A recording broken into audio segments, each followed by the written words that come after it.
What's up, everybody? Welcome back to the channel. Today I'm here to break down the NBA Draftkings slate on Thursday, January 21st. We got a nice game or day of NBA games. Only 3 games today.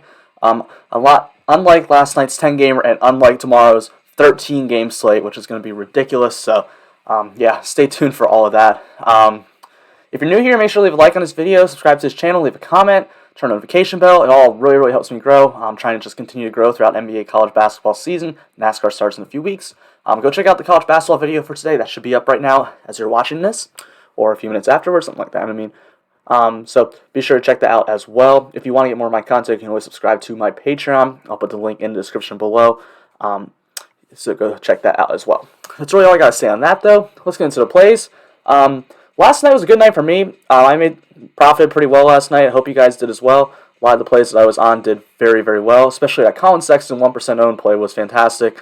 And man, that dude's a baller. But yeah, I hopefully you guys did well last night. Hopefully we're going to do the same thing again today. So we're going to start off with the Bucks versus Lakers game. This is the big game of the day. The game has an implied total of 228 between two of the best teams in the league. Some might say the two best teams in the league. Oh, I don't know, man. Those Brooklyn Nets, I don't know. They actually lost to Cleveland last night. Maybe not. I don't know what's going on with Brooklyn. The Bucks and the Lakers, this game is really high total, 228. It's the fastest paced game of the day, too. This is just going to be the game to target, in my opinion, especially with the big names. Like, I want to go for Giannis. I want to play Davis. I want to play LeBron. Giannis is 10-5. He's expensive. I gave him 37 minutes. He's got a usage rate of 34.7 and an assist rate of 27 and a rebound rate of 16.7. So, look, Giannis is just, he's just a fantasy monster, and 10,500 doesn't seem enough for him. And just for whatever reason, in close games, Giannis plays a ton of minutes. Like, I gave him 37 minutes. That's unlike last year. Last year, in bigger, closer games, Giannis wouldn't play a ton of minutes. He played 40 against Brooklyn the other night. Didn't project him for that today. Gave him 37. That seems reasonable. So we're seeing the Bucks are actually playing their stars a ton of minutes. So when Giannis does get the minutes, he's great for fantasy. Although his usage is a little bit down from last year, but that is still fine. Chris Middleton, 7,600. I like him as well today. I gave him 36 minutes. He's got a usage rate of 25 and an assist rate of 25.3, a rebound rate of 10. He just always seems to be productive, and he doesn't really suck very often that much. He's usually just a consistent player. And on a 3-game slate, those consistent players are going to be the guys you need to get to. So Chris Middleton's actually going to be one of my favorite plays today. He's got a high ceiling as well, but I don't think he's going to have some super floor game. I could be wrong, and he could suck, and I'll look like an idiot later tonight. But I think Chris Middleton's going to look like a pretty solid option. Drew Holiday, 6,600. I gave him 37 minutes. He's got a usage. He has a 19% usage rate and a 21.2 assist rate and a rebound rate of 6.9%. That grades out pretty well at $6,600. He should be in a pretty solid option on a 3-game slate as well. Brook Lopez looks like one of my favorite plays today as well at $5,100 in the closer games. He's playing a ton of minutes too. That's also unlike last year. Last year you'd see Brook Lopez play 24, 25 minutes, but now he's getting into the 30s. And at 34 minutes, that's going to project out really well at $5,100 on a 3-game slate. He only has a usage rate of 14.6 and a rebound rate of 10.5, but he is still $5,100. He's going to play a ton of minutes. If he can just knock down a few more shots, he's going to be a very good play. Dante DiVincenzo played 31 minutes last game against Brooklyn. Didn't give him that many this time. Gave him 28. He's got a usage rate of 16.2 and assist rate of 12.5 and rebound rate of 7.9. He's going to start. He's going to play minutes at $4,900. Give me all of that. Now moving on to the Lakers side of this game, I'm interested in LeBron James, Anthony Davis, Dennis Schroeder, and Kentavious Caldwell-Pope. So pretty much, four starters. Those are going to be the guys I'm interested in the most here. LeBron James, $9,200, and this is just, if you're going to get LeBron James in a close game on a big platform, national TV game, smaller slate, this is the times LeBron shows up. And $9,200, it's just way too cheap, in my opinion. Way too cheap. He's got a usage rate of 31.6 and an assist rate of 37.2, and he even has a rebound rate of 13 in a fast-paced matchup in the highest scoring game of the day. Yeah, there's a reason LeBron's on the cover today because he just feels like the absolute best stud to play today. I want to just play as much LeBron as I can. Anthony Davis also looks good. He's $9,400. I gave him 37 minutes. He's got a usage rate of 25.6, an assist rate of 16.4, and a rebound rate of 14.9. This is going to be a somewhat tougher matchup for Anthony Davis going against Giannis and Brook Lopez in the paint, but it doesn't matter. It's Anthony freaking Davis. And again, on the big stages, the stars show out, and this is a big stage tonight, so I expect two of these guys to have monster games. We'll see which two it is. If I had to choose to be Giannis and LeBron, but Anthony Davis will not surprise me either. I will have exposure to all 3 of them tonight. I won't be taking a certain stand on any of them because they all just look really good.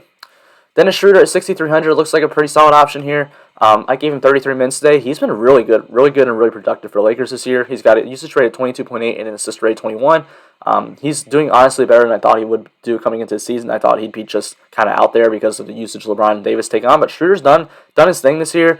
And 6,300 in a fast-paced game, which is a type of game that Schroeder excels in, are the faster-paced games. This is a spot I want to go for. This is going to be a spot I like to attack as Schroeder a lot. Kentavious Caldwell-Pope could be someone for value, although I will say it's kind of risky going down to him today. $3,700 for him. Look, I only gave him 23 minutes today, but we know he can get the upside of like 30, 32 if he's hitting his shot. So if he's hitting his 30, he's going to be really valuable. And for the past 2 years, the Bucks have been the worst team in the league at giving up three-pointers to opposing teams. So Kentavious Caldwell-Pope could actually be in a really good spot here today. And at 23 minutes at 3,700. He could pay off. I'm sorry. We don't want him to play 23 minutes, but he's got the upside of playing more. And at this point on the slate, you want to find some cheaper guys that have upside to play more minutes, and that's what I want to look for. Up next, we're going to go to... Oh, I forgot to mention, LeBron and Davis are questionable, but they're questionable for literally... LeBron's been questionable for every single game this year. I expect him to play on a big stage. If LeBron doesn't play, it's going to open up Kuzma value, Markieff Morris value, Schroeder value, but, I don't think... I'd be really surprised if he doesn't play tonight. Now we're going to go to the Utah Jazz versus New Orleans Pelicans. This game has a total of 217.5. It's going to be the second highest total game on the slate. So it's going to be a spot to, that I'd like to attack. My favorite game to attack is definitely going to be the Lakers Bucks, but these other two games are fine. We got to find spots in them because there's only 3 games. It is going to be the slowest paced game on the day, so maybe not the best spot possible, but we do have some interest. At Donovan Mitchell is $7,900. I gave him 35 minutes today. He's got a usage rate of 31.5 and an assist rate of 24.5. At $7,900 against New Orleans, that's a pretty good spot. Rudy Gobert is $7,200, and the upside for Rudy Gobert is like 60, 70 points because he just is a massive rebound rate at 23.3. Just misses a few shots and puts them back. Those are where you get a ton of points for your centers. That's why Andre Drummond's made a career out of being like one of the best DFS plays because he just misses layups, catches a rebound, and puts them right back. And that's like 5 points right there. So Rudy Gobert is kind of that same type of player, just doesn't do it as much. At $7,200, I gave him 32 minutes. He's got an assist rate of 17.1 and a rebound rate of 23.3. On a 3-game slate, I'm definitely going to want some Rudy Gobert, especially because there's not really, outside of like Davis, there's just not a ton of great centers. Although you can't play Giannis as center on DraftKings now, so there kind of is. So Rudy Gobert is someone I do want some exposure to, but he's not like a lock and play. Now, Jordan Clarkson, the last video we recorded for the 2-game slate 2 days ago, I was wrong about Jordan Clarkson. Look, Joe Ingles came back, and all before Ingles went down, Clarkson only been seeing like 22, 23 minutes, maybe 25 on some cases with Ingles in, but they just kept on playing Jordan Clarkson a ton of minutes. He got 29 minutes last game. I gave it to him again. And it makes sense. Jordan Clarkson's been playing really good while he was getting all those minutes. He's been a spark for his offense, and they should be giving him minutes. So they have, and that $6,100 is going to grade out fine for me. He's got a usage rate of 27.1 when he's on the floor. He's got an assist rate of 13.9 and a rebound rate of 9.6. All are fine. At $6,100, he's going to play the minutes. Now, he is going to come off the bench, so don't be expecting your points 5 minutes into the game from Jordan Clarkson. They're going to come later. But Jordan Clarkson is someone that looks pretty good for me today.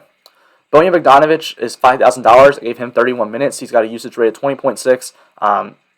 He's just a guy, if he's going to be hitting a shot, it's going to be a good play. Only a guy I want in tournaments. Then I'm going to just kind of sprinkle in some lineups. Mike Conley, $6,500. And quietly, Mike Conley has had a pretty good year. He has a usage rate of 22.9 a year and a 31.7 assist rate, which caused his price tag to be $6,500, which is honestly surprising coming off of last year when he was just in the 4 or 5K range because he was bad last year. But this year's been playing pretty good. It's kind of a tough matchup against New Orleans. New Orleans is, one of the better defensive backcourts in the league, which is kind of surprising. But Lonzo Ball and Eric Bledsoe are 2 very good defenders.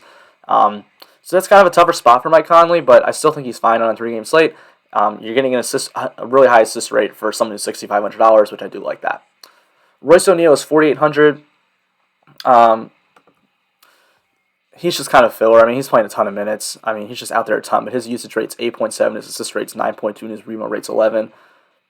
I don't really want to play Royce O'Neal. He's kind of gross, but on a 3-game slate, I'm going to get some exposure to him in tournaments. He's not a bad play in of its own because he is $4,800 and he's going to play, I gave him 37 minutes today. He's going to play at least 34 today, so, it's just, he's not sexy. He's not the one you really always want to go after, but he might get the job done on a 3-game slate, especially if you're just trying to, if you're playing cash games, I'd play Royce O'Neal for sure, but tournaments, if he's popular, I'm probably going to get off him. If he's not popular, I will play him. That's just how I'm going to look at Royce O'Neal. He's one of the few players on the slate that will do that with. On the other side of this game, we have Brandon Ingram, Zion, and Nickeil Alexander-Walker. Brandon Ingram's 8,500. His price has come down after not doing so great the last few games, but I'm going to keep going back to him because he does have a really high usage rate, 28.5, and then high assist rate, 23.8, and he's playing a ton of minutes. I gave him 37 today, and no one's probably going to continue to play him because he's kind of stuck recently, so I'll go right back to Brandon Ingram. I don't have a problem with that. Zion Williamson, on the other hand, has been playing good. $7,700. I gave him 37 minutes. He's got a usage rate 28.8 and a rebound rate of 13.4.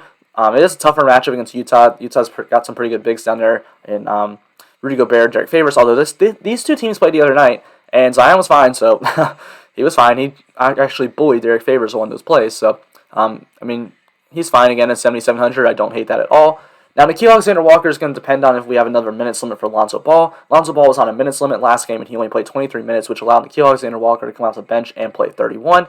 Now, if Lonzo Ball is going to be on another minutes limit, Nickeil Alexander-Walker is probably not going to... Well, Nickeil Alexander-Walker's fine, but he's not as great of a play as he would be right now. If we do get Lonzo Ball on a minutes limit again, yeah, I'm going to play Null again. Now, Nickeil Alexander-Walker sucked last game, but he played 31 minutes, and I'll go back to that. I mean, we've seen the production from him before. When he's out there, he's got a usage rate of 25 and an assist rate of 14.8. He just wasn't productive that last game. So I'm fine going there again if Lonzo's on a minutes limit. Honestly, even if he isn't on a minutes limit, I think we'll still get 25, 26 minutes from Nickeil Alexander-Walker. And if Lonzo Ball is, not on a minutes limit starting, no one's going to play Nickeil Alexander-Walker, and he still has the same upside. So I think he's fine either way. But he's not as great of a play if Lonzo is not on a minutes limit today. So be sure to pay attention for that news. Lonzo may not even play today. He probably will, but we'll just pay attention to that Pelicans news. That's going to be a big one for his slate. Now we're going to go to Golden State versus the Knicks. This game has the lowest total on his slate at 214.5. And it's going to be the medium-paced game at 103.35. So this is a game that's fine. The best game, again, is the Lakers-Bucks game. I'm going to say it over and over and over again, but these other two games are fine to target. We have to target them because it's on a 3-game slate. Draymond Green has burnt people, the last 2 weeks in DraftKings? He's literally chalk every single night and he busts. So, again, if Draymond Green's... I'm going to say this again. I've said it all week about this is how we're dealing with Draymond Green. If Draymond Green's popular, I'm getting off. If he's not going to be owned, I'll play him. So, if Draymond Green's not going to be owned, I'll play him. He does have assist rate of 32.5, which is very high, and a usage rate of 11.5. I wouldn't say that Golden State is on a back-to-back tonight. They played last night against the Spurs. I don't think that's really going to matter too much this early in the season. I start worrying about back-to-backs way later in the season. But for now, I'm not, especially if it's a double overtime. If Brooklyn was playing on a back-to-back tonight, or Cleveland, I'd be like, no, I don't know about those guys because they just played a 2-overtime game. They're going to be a little tired from last night. So, the Warriors did not have that last night. So Draymond Green and Steph Curry and Wiggins are fine. Curry's 9,600. Like I said, I said it yesterday too. Steph Curry. He's expensive, but he's Steph Curry. He's going to play 36 minutes. He's got a usage rate of 32.5 and assist rate of 32.1.